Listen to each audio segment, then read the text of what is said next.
Telugu audio Bible ఆదికాండము 21వ అధ్యాయము. యెహోవా తాను చెప్పిన ప్రకారము శారాను దర్శించెను. యెహోవా తానిచ్చిన మాట చొప్పున శారాను గూర్చి చేసెను. ఎట్లనగా దేవుడు అబ్రహాముతో చెప్పిన నిర్ణయ కాలంలో శారా గర్భవతి అయి అతని ముసలితనమందు అతనికి కుమారుని కనెను. అప్పుడు అబ్రహాము తనకు పుట్టినవాడును తనకు శారా కనినవాడునైన తన కుమారునికి ఇస్సాకు అను పేరు పెట్టెను. మరియు దేవుడు అబ్రహాముకు ఆజ్ఞాపించిన ప్రకారము అతడు 8 దినముల వాడైన ఇస్సాకు అను తన కుమారునికి సున్నతి చేసెను. అబ్రహాము కుమారుడైన ఇస్సాకు అతనికి పుట్టినప్పుడు అతడు 100 ఏండ్లవాడు. అప్పుడు శారా, దేవుడు నాకు నవ్వు కలుగజేసెను, వినువారెల్లా నా విషయమై నవ్వుదురనెను. మరియు శారా పిల్లలకు స్తన్యం ఇచ్చునని ఎవరు అబ్రహాముతో చెప్పును? నేను అతని ముసలితనమందు కుమారుని గంటిని కదా అనెను. ఆ పిల్లవాడు పెరిగి పాలు విడిచెను. ఇస్సాకు పాలు విడిచిన దినమందు అబ్రహాము గొప్ప విందు చేసెను. అప్పుడు అబ్రహామునకు ఐగుప్తీయురాలైన హాగరు కనిన కుమారుడు పరిహసించుట శారా చూసి, ఈ దాసిని దీని కుమారుని వెళ్ళగొట్టుము, ఈ దాసి కుమారుడు నా కుమారుడైన ఇస్సాకుతో వారసుడై ఉండడని అబ్రహాముతో అనెను.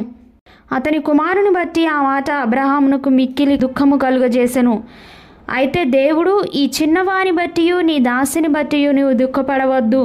శారా నీతో చెప్పు ప్రతి విషయంలో ఆమె మాట వినుము. ఇస్సాకు వలన అయినదియే నీ సంతానమనబడును. అయినను ఈ దాసి కుమారుడును నీ సంతానమే గనుక అతని కూడా ఒక జనముగా చేసేదనని అబ్రహాముతో చెప్పెను. కాబట్టి తెల్లవారినప్పుడు అబ్రహాము లేచి ఆహారమును నీళ్ల తిత్తిని తీసుకొని ఆ పిల్లవానితో కూడా హాగరును అప్పగించి ఆమె భుజం మీద వాటిని పెట్టి ఆమెను పంపివేశెను. ఆమె వెళ్ళి బెయేర్షెబా అరణ్యంలో ఇటు అటు తిరుగుచుండెను. ఆ తిత్తులోని నీళ్లు అయిపోయిన తరువాత ఆమె ఒక పొద క్రింద ఆ చిన్నవాని పడవేసి, ఈ పిల్లవాని చావు నేను చూడలేనని అనుకొని వింటి వేతము దూరము వెళ్ళి అతనికి ఎదురుగా కూర్చుండెను. ఆమె ఎదురుగా కూర్చుండి ఎలుగెత్తి ఏడ్చెను. దేవుడు ఆ చిన్నవాని మొరను వినెను. అప్పుడు దేవుని దూత ఆకాశము నుండి హాగరును పిలిచి, హాగరు, నీకేమి వచ్చినది? భయపడకుము.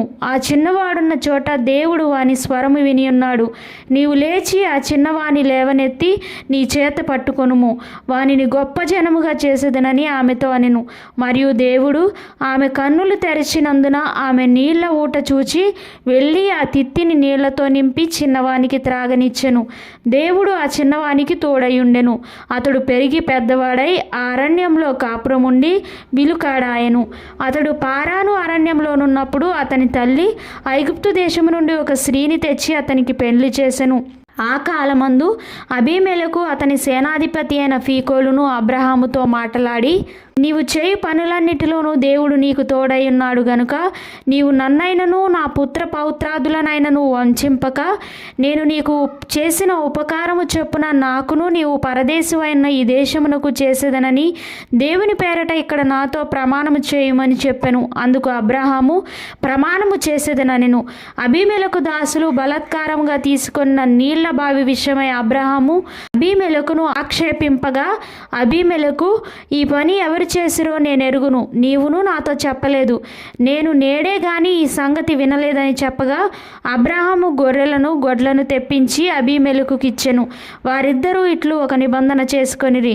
తరువాత అబ్రహాము తన గొర్రెల మందలో నుండి 7 పెంటి పిల్లలను వేరుగా నుంచెను గనుక అబీమెలెకు అబ్రహాముతో, నీవు వేరుగా ఉంచిన ఈ 7 గొర్రె పిల్లలు ఎందుకని అడిగెను.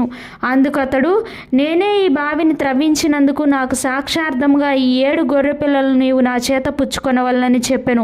అక్కడ వారిద్దరూ అట్లు ప్రమాణము చేసుకున్నందున ఆ చోటు బెయేర్షెబా అనబడెను. బెయేర్షెబాలో వారు అలాగూ ఒక నిబంధన చేసుకున్న తరువాత అబీమెలెకు లేచి తన సేనాధిపతి అయిన ఫీకోలుతో ఫిలిష్తీయుల దేశమునకు తిరిగి వెళ్ళెను. అబ్రహాము బెయేర్షెబాలో ఒక పిచిల వృక్షము నాటి అక్కడ నిత్యదేవుడైన యెహోవా పేరట ప్రార్థన చేసెను. అబ్రహాము ఫిలిష్తీయుల దేశంలో అనేక దినములు పరదేశిగా నుండెను.